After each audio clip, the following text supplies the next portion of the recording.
for the lot, cause our fire is burning and they're helping you fight. It's the fire keepers, the fire keepers, fire keepers, fire keepers, fire keepers. Recovery, bumpin' BG, talk recovery. Fire keepers, fire keepers. Welcome to Firekeeper Recovery. I'm Brant Grant. Jeremiah Pheasant. And today we're joined by a North Carolina peer specialist and also just a great dude in recovery in Turkey. And that man is Joe Ward. How you doing, guys? And you got a new position? Yeah, I got me a new position at the hospital. Left the tribe and went to the hospital. Heck yeah. Yeah. Helping out with all that needs to be done in recovery. Oh, yeah. Heck yeah. So, before we get started, you want to check in, Jeremiah? How you been doing this week? Sure. Now, Jeremiah, and I've been doing great this week. Found out some good news. May come into a substantial amount of money. I'll be gone in a couple of days like everything else. But I'm doing good. Yeah. Heck yeah. How about you, Joe? Oh, Joe. Like I said before, I got me a new job. A little overwhelmed, a little bit, but I guess that goes with any new job. So, but other than that, man, I've been pretty happy. Yeah. Pretty happy living that mundane existence. Yeah.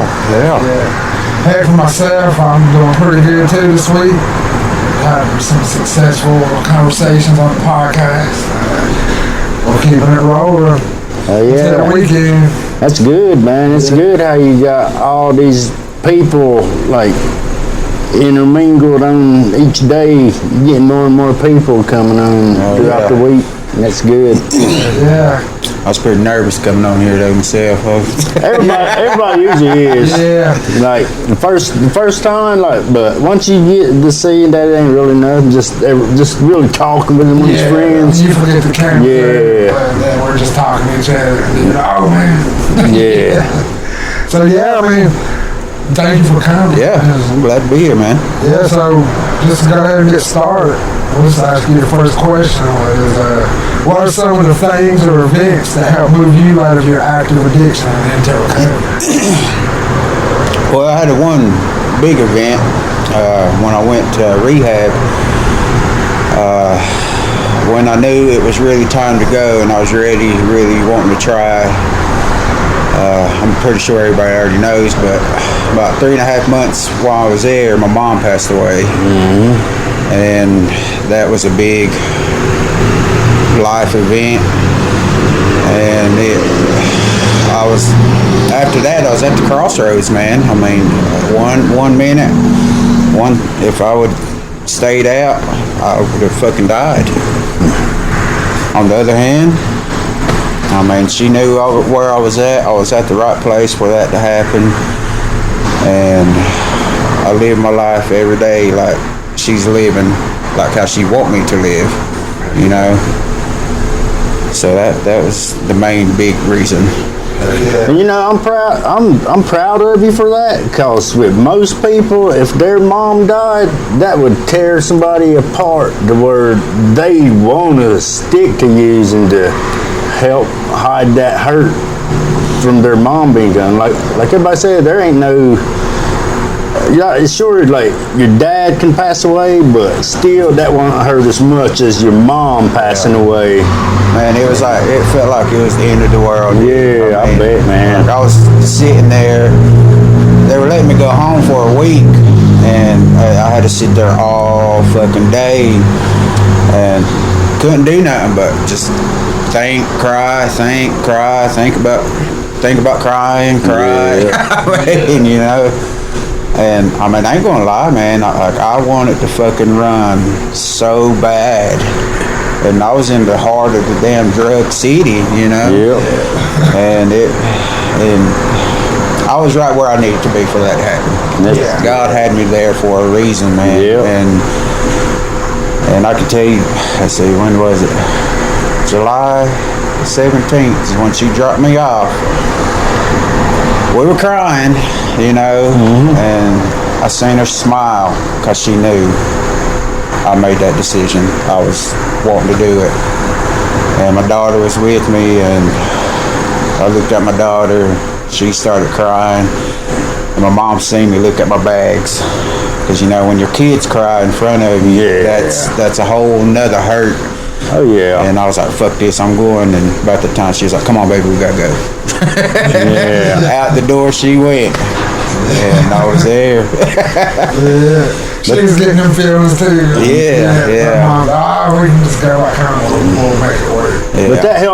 But that helps the process too when you see that the emotions that come out from your own children, because it shows that they're seeing that you actually care about how they feel what you're doing, and they're just happy to see that you're making that effort to get back into their life where you was missing from them for so long. Absolutely.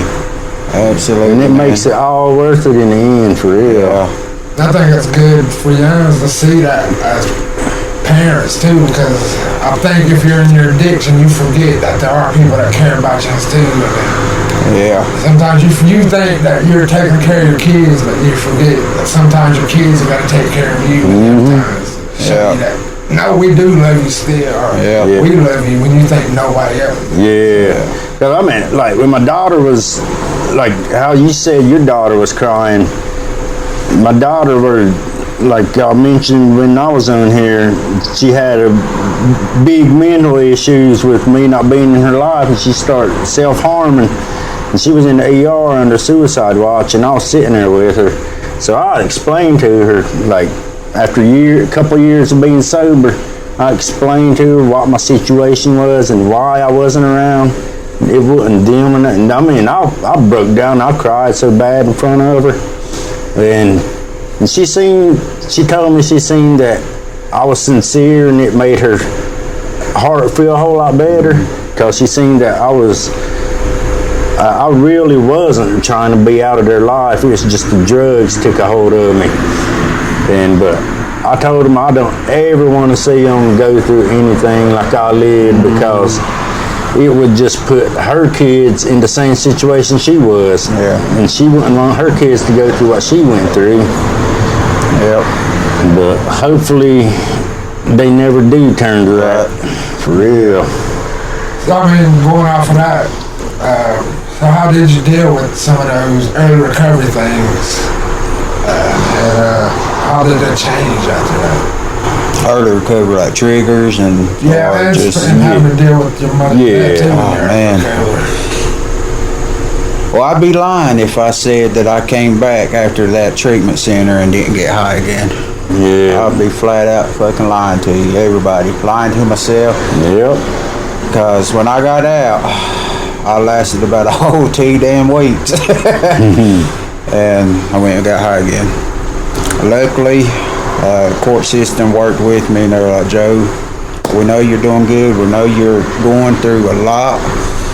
They're like, we're going to give you another chance, you know. And they sent me to Con, and I was like one of the third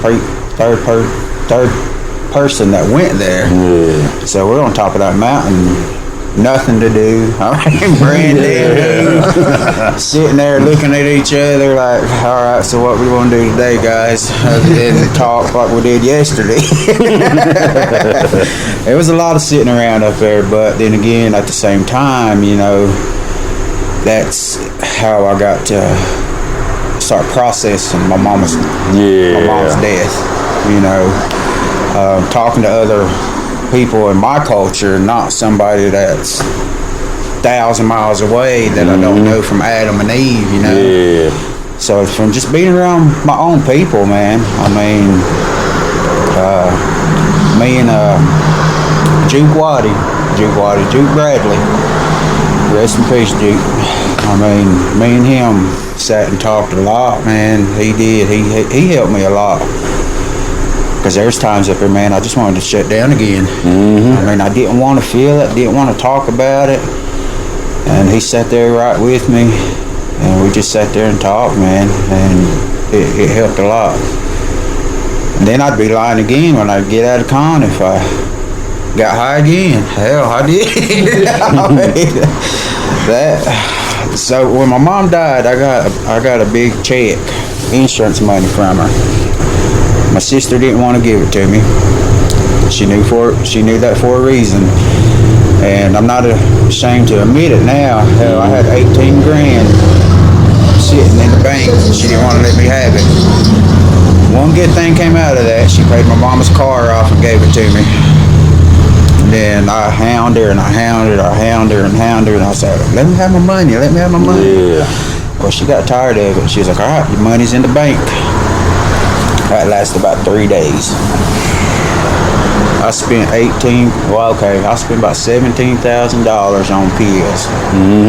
In a month. Not even a month, about 3 weeks.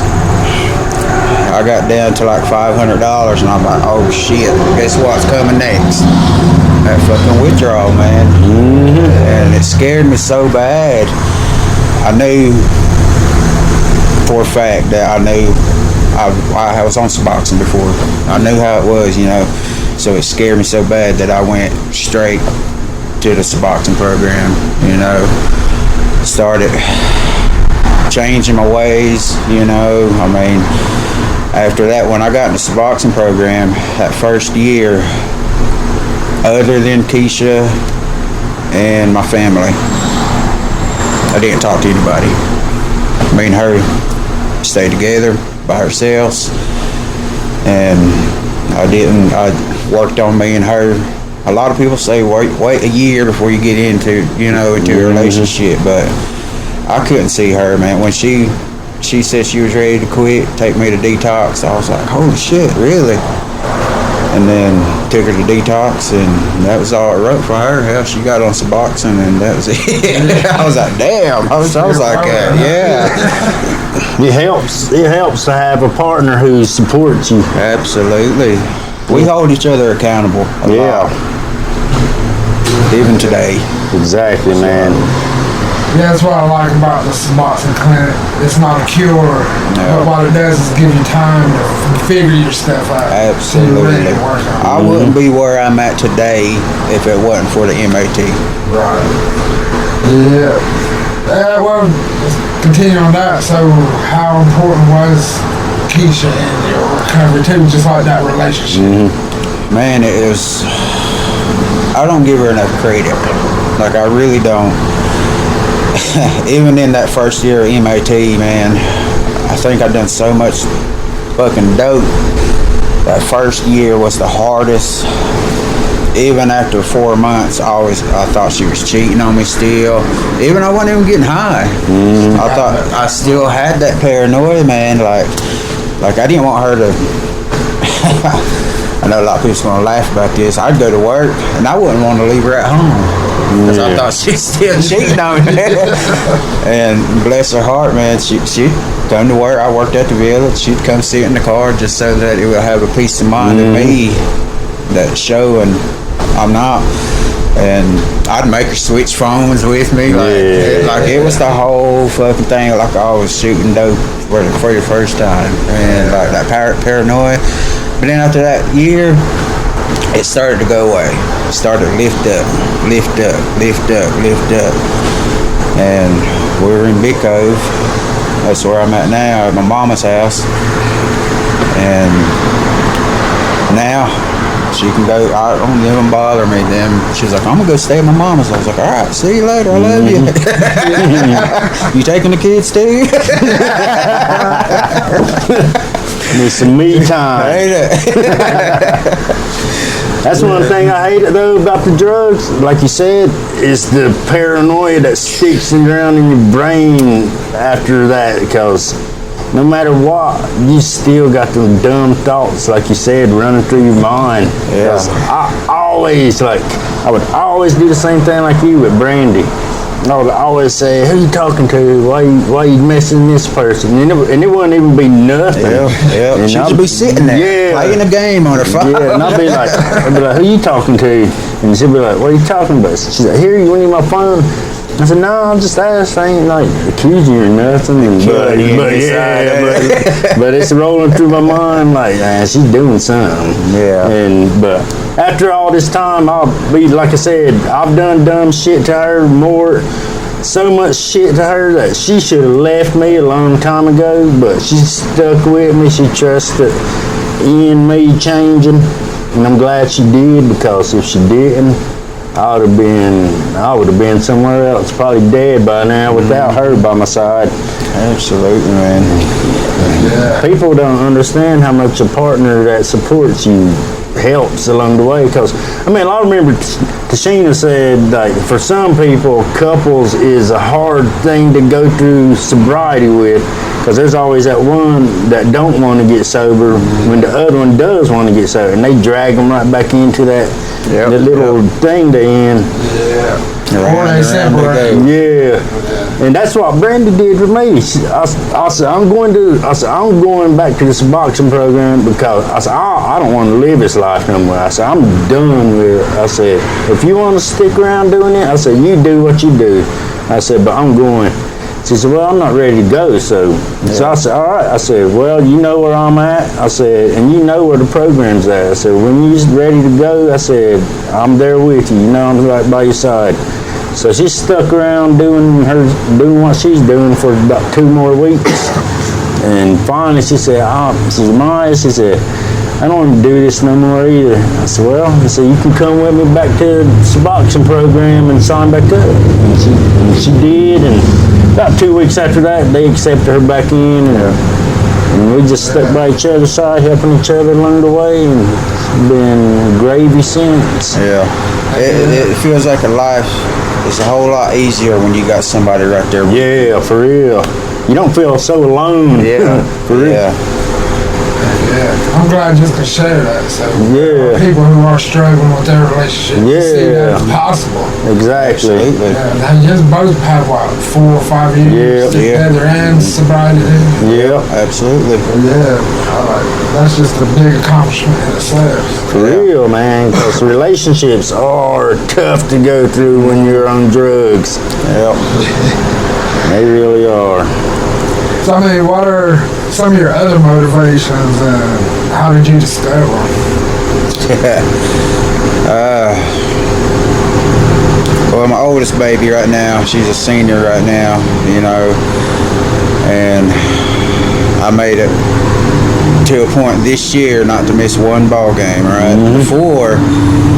Before I got my new job, I worked 2 jobs. I worked the Tribe and I worked at the casino. Everybody probably seen me at Firehouse Subs working.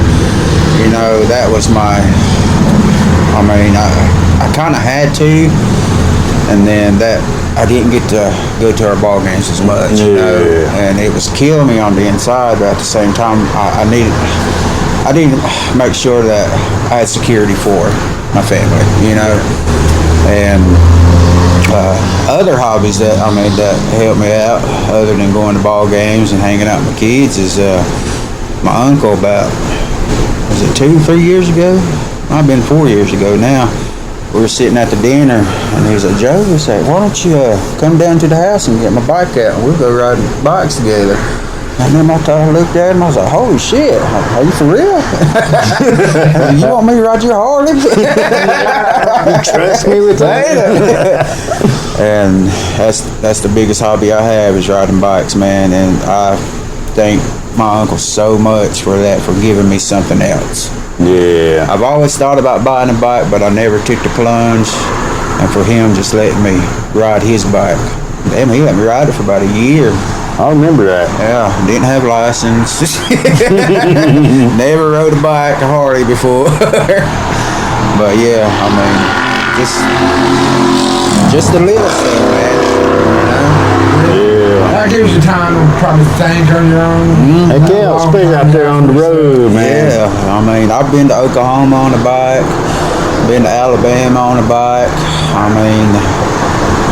All over Tennessee, Bristol, Virginia, it's just so, the wind therapy, Yeah. I got a stereo on my bike. Half the time I don't even have it on. Like, I just like listening to my bike, and I'll get in my head, think about some things, think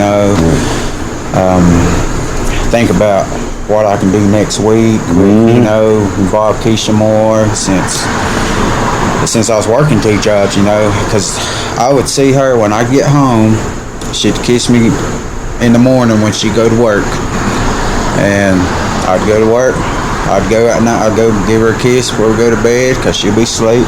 It was the same thing over and over and over. I never got to see her. I never got to see my kids. And then on my days off, hell, I was so freaking tired. You know, I slept all freaking day, and so I'm really happy and blessed right now to have one job. I was worried, man, when I was working 2 jobs, and I sat down and talked to Keisha about it. I was like, I'm kind of afraid to quit my second job because I'm going to have this time that I'm used to just working all the time. I'm afraid that I'm like even 5-6 years going in, you know, sobriety, I had that thinking. I was like, man, what if I get bored and thinking, I was like, fuck, I might just go get high. I got money in the bank, nobody ain't going to know about it. I mean, Keisha ain't going to know about it. I mean, I was so afraid to work one job because I just knew something bad was going to happen. Yeah. So much good's going on right now, you know. And just, you know, yeah, man. So. But now you're probably going to find the new rewards from this free time. More bike time, more time family with your time. dog, Yeah, you know, I mean, that was one thing that the family time is what didn't really get. Just work. Don't ever work your life away. That's For real. My uncle Calvin Hill, that's what he said. He was like, Joe, you're working your life away. He said, there's nothing out there that money can't buy, you know? Yeah. I mean, don't work for money. He's like, I know you're happy, you're sober. And then I'm just saying, when this job came open, you know, I was like, fuck, I ain't gonna get it. Yeah, I did for Gracie. I have to thank Rob Martins. He did kind of help me. Marshall Bradley, you know. And it feels good working at the hospital. I got my friends up there now. We work together. We see each other. We talk on a daily basis. And that right there, another support you have, your friends. Oh, yeah. You know? And that's how Man for all of us working. We work together. I say we were on good work as I had. Yes, I did work. Yeah. So I mean, continuing with that, how important is your family and like your community in your recovery?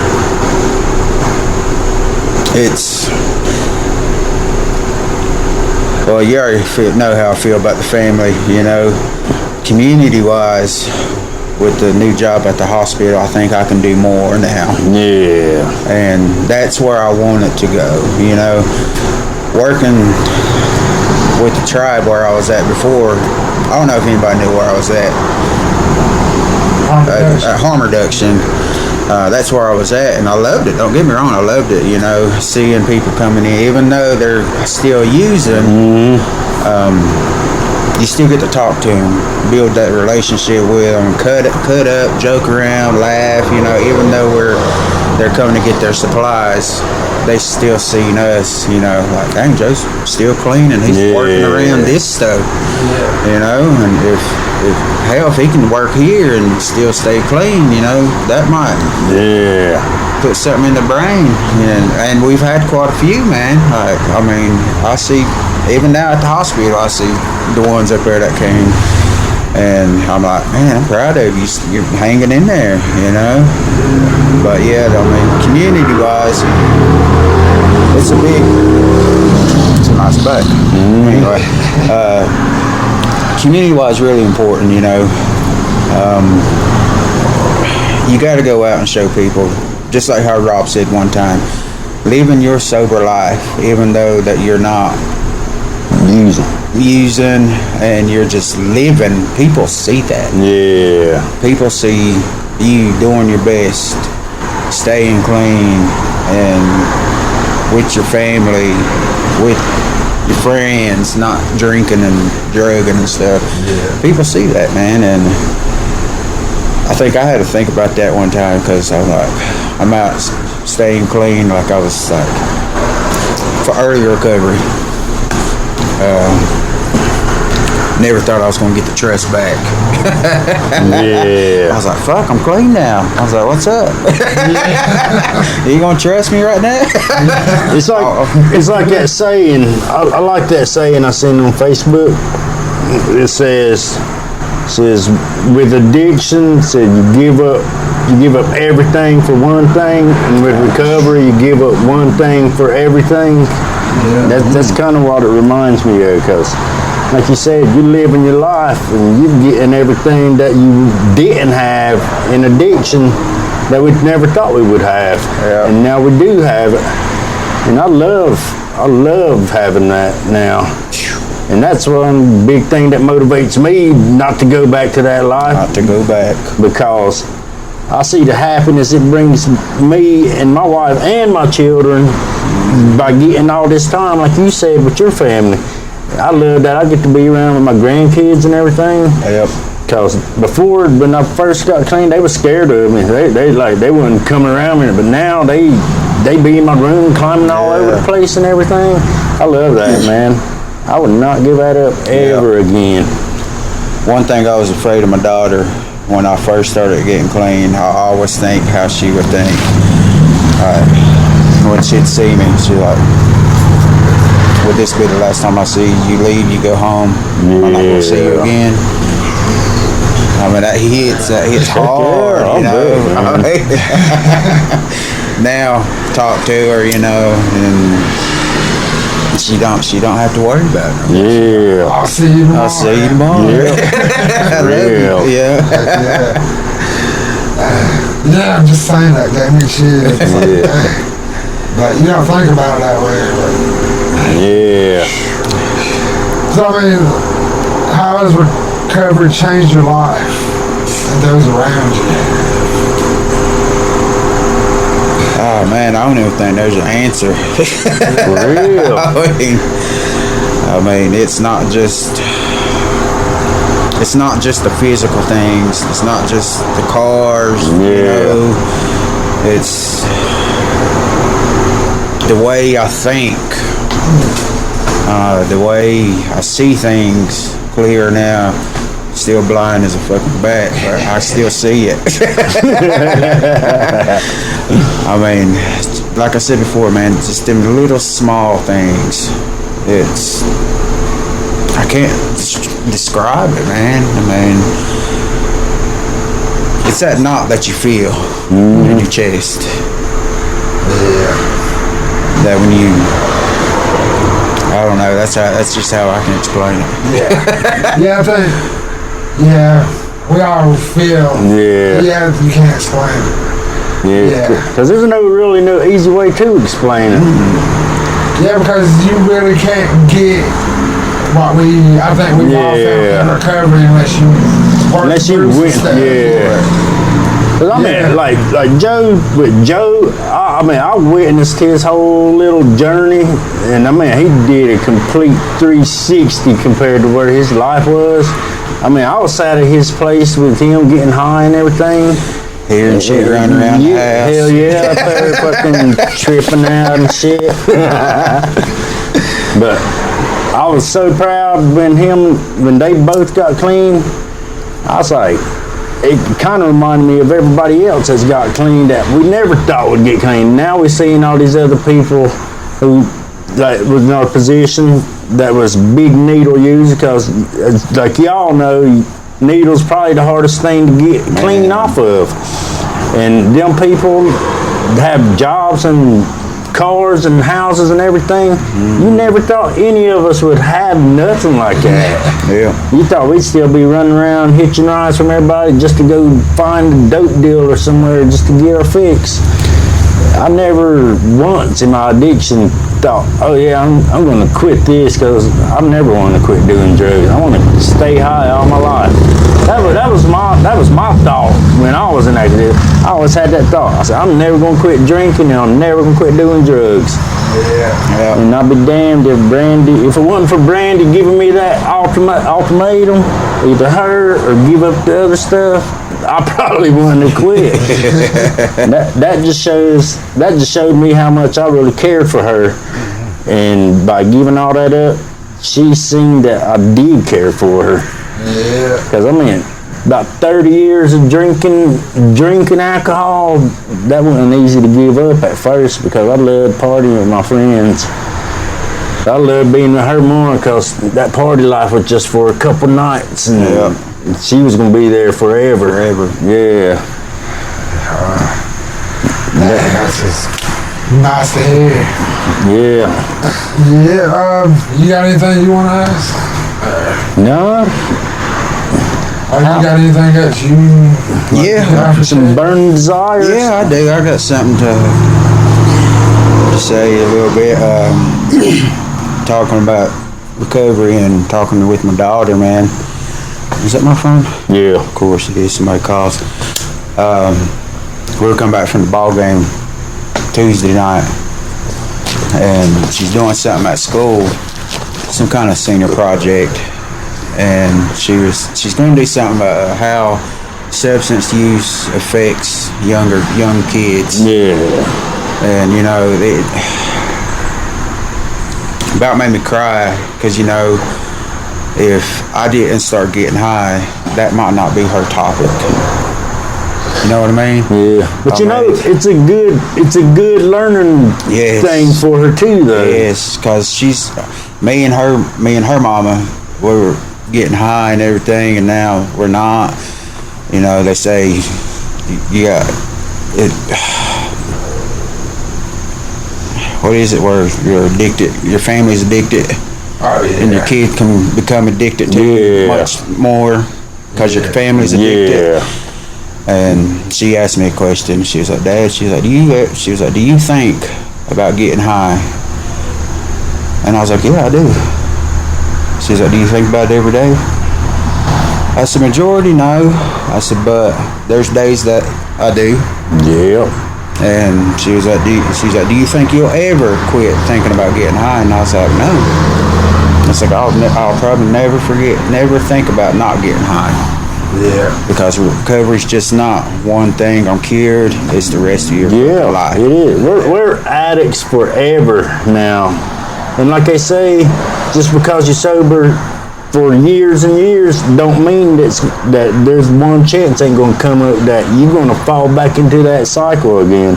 Absolutely. With this shit that's going around now, you sober for 30 days and you go back out and do one shot, that'd be it, man. Mm-hmm. That'd be fucking it. And it scares me to get high. It does, man. It scares me to go out because I don't want to die. No doubt. Not now. I mean, before we didn't care. Didn't care if we died or not. And now, man, I've got too much stuff. It feels like I'm living in my prime now. Even though feels like I'm halfway dead. But I still think that's really cool though that she's doing that project on that little subject, because that's a big factor out there in the real world. Yeah. And maybe to bring light to some people when she does her little senior project. I told her she could come talk to me whatever, you know, because I'm sure there was nights she was sleeping there and I'm sitting in the next room getting high. Yeah. And I nod out with a needle in my arm thinking she's going to sleep all night, you know. Yeah. Wake up and come in there and see me laying there with a needle in my arm. I don't know if she's seen that. Yeah. I don't. And this right here could help me and her. Yeah. You know, it's going to be a tough subject, but I'm kind of looking forward to it if it comes to that. Yeah. So that me and her can talk and process it together. And that'll give her a better understanding of what you went through. Absolutely. And how your actions affected your relationship with her also. Mm-hmm. Yeah, man, it sounds like you're raising a smart young lady. For real. But hey, maybe you're raising them next to Sheena. She didn't have to go through all what we did. Yeah. But she had a father. Yep. She had a dad that treated her wrong and did her wrong so bad she still talks about it. Yeah, but we get the benefits. Yep. For real. Benefit. And that's the good thing about Tashina, because she actually cares for everybody that comes to that program. And she does. She loves everybody that comes No matter there. how many times you get kicked out. Yeah. She's always there with open arms, like, come on back. You know, we're going to help you out if we can. Absolutely. Like Rick James. Yeah.